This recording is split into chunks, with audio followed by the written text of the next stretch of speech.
Hello, garden enthusiasts, and welcome back to the channel. Today, we re-shining a spotlight on one of the most cheerful and iconic flowers you can have in your garden, the black-eyed Susan, with their golden yellow petals and dark, chocolate brown centers. These beauties bring a burst of sunshine wherever they grow. They're not just pretty faces either. They're famously low maintenance, making them perfect for both seasoned gardeners and beginners alike. So, if you've ever wanted to fill your garden with waves of gold from summer all the way through fall, you're in the right place. Stick around as we dive deep into everything you need to know to grow the most vibrant and healthy black-eyed Susans on the block.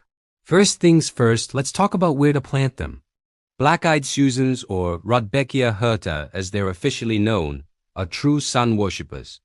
To get those prolific, dazzling blooms, you need to give them what they crave: full sun. That means a spot in your garden that receives at least 6 to 8 hours of direct sunlight each day. While they can tolerate a little bit of light shade, especially in hotter climates, you'll notice a significant decrease in the number of flowers. If they get too much shade, the stems can become long and leggy as they stretch for the light, and they might need staking for support. So before you even put a shovel in the ground, take a day to observe your garden. Find that sweet spot that gets blasted with sun from morning till afternoon. That's your prime real estate for a spectacular black-eyed Susan display. Now, let's get our hands dirty and discuss soil. The good news is, black-eyed Susans are incredibly adaptable and aren't too fussy about their soil conditions. They can thrive in a wide range of soil types, from clay to sandy loam. However, the ideal environment is a well-draining soil. They do not like to have wet feet, meaning their roots shouldn't be sitting in waterlogged soil for extended periods, as this can lead to root rot. If you have heavy clay soil that tends to hold a lot of moisture, it's a great idea to amend it before planting. You can work in some organic matter like compost, aged manure, or peat moss. This will improve the soil structure, enhance drainage, and add a slow-release source of nutrients.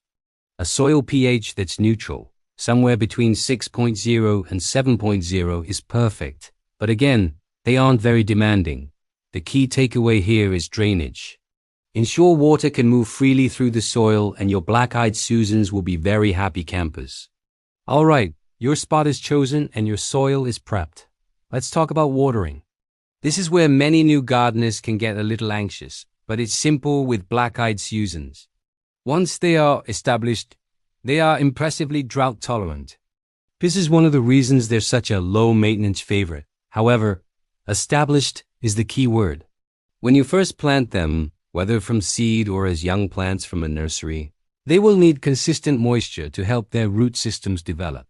For the first few weeks, water them regularly, giving them a good deep soak every few days, especially if you're not getting any rain. A good rule of thumb is to check the top inch of soil. If it's dry, it's time to water. Once you see they're putting on new growth and looking strong, you can start to scale back. For established plants, a deep watering once a week during hot, dry spells is usually sufficient. Always try to water at the base of the plant to keep the foliage dry, which helps prevent fungal diseases like powdery mildew. So, do you need to fertilize your black-eyed Susans? The short answer is probably not.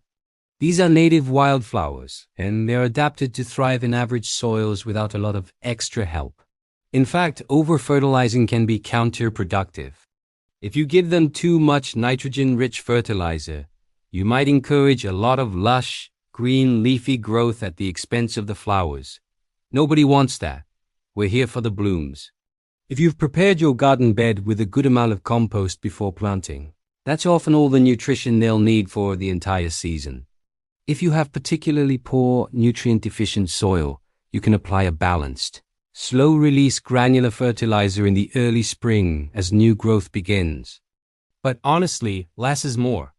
Resisting the urge to overfeed them is one of the easiest ways to ensure a fantastic floral show.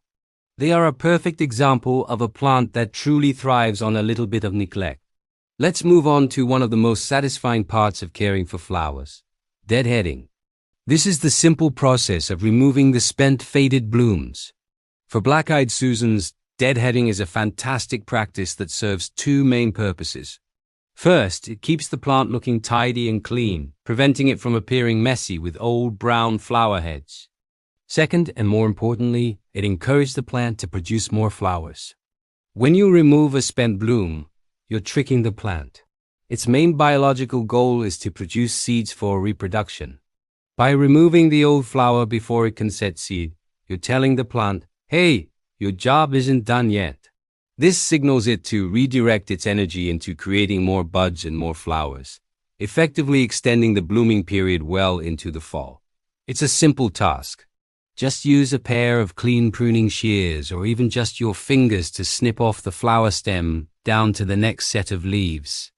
A few minutes of deadheading every week can make a huge difference. Now, let's consider the end of the season. What should you do with your black-eyed Susans in the fall? You have a couple of options here, depending on your goals. If you want to encourage self-seeding and have more plants pop up next year for free, simply leave the last batch of flower heads on the stalks. As they dry out, the seeds will mature. Not only will this give you new plants, but the seed heads also provide a valuable food source for birds like goldfinches and chickadees throughout the winter. Plus, the dried stalks can add some interesting visual structure to the winter garden. On the other hand, if you prefer a tidier look and want to control where your plants grow, you can cut the stalks back to the ground after the first hard frost.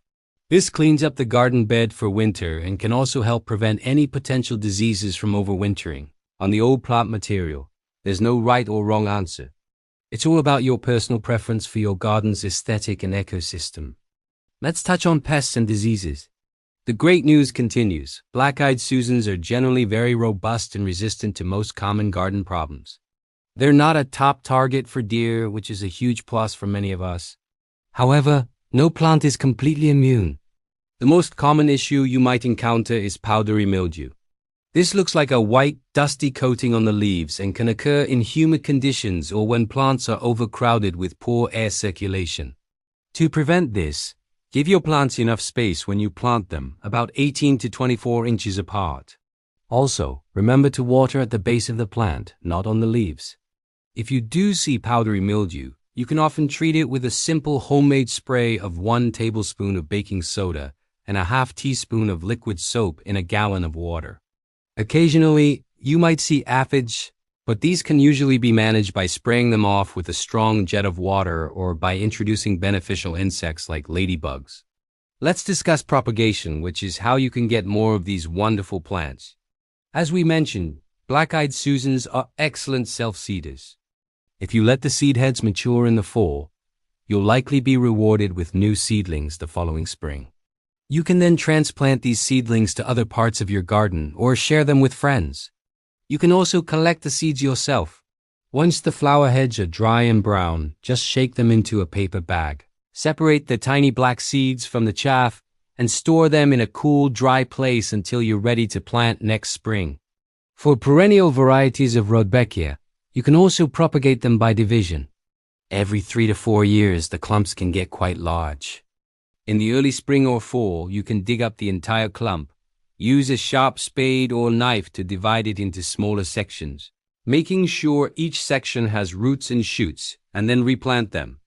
This not only gives you more plants, but also revitalizes the original clump. To wrap it all up, growing spectacular black-eyed Susans is incredibly rewarding and surprisingly simple. Let's recap the keys to success. Give them at least 6 hours of full sun. Plant them in well-draining soil. Water them consistently when they're young and then only during dry spells once established, and go easy on the fertilizer. Remember to deadhead regularly to encourage a continuous wave of blooms from summer through fall. And at the end of the season, decide whether you want to leave the seed heads for the birds and for self-seeding or cut them back for a tidier garden. These sunny, resilient flowers are a true garden workhorse, providing brilliant color and attracting pollinators like bees and butterflies with minimal fuss. They're the perfect choice for adding long-lasting, vibrant beauty to your landscape. Thank you so much for joining me today to learn all about caring for these golden beauties. I hope you feel inspired and confident to go out and grow your own patch of sunshine. If you found this video helpful, please give it a thumbs up. It really helps the channel.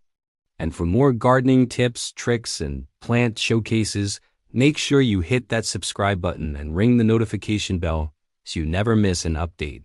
Happy gardening, and I'll see you in the next video.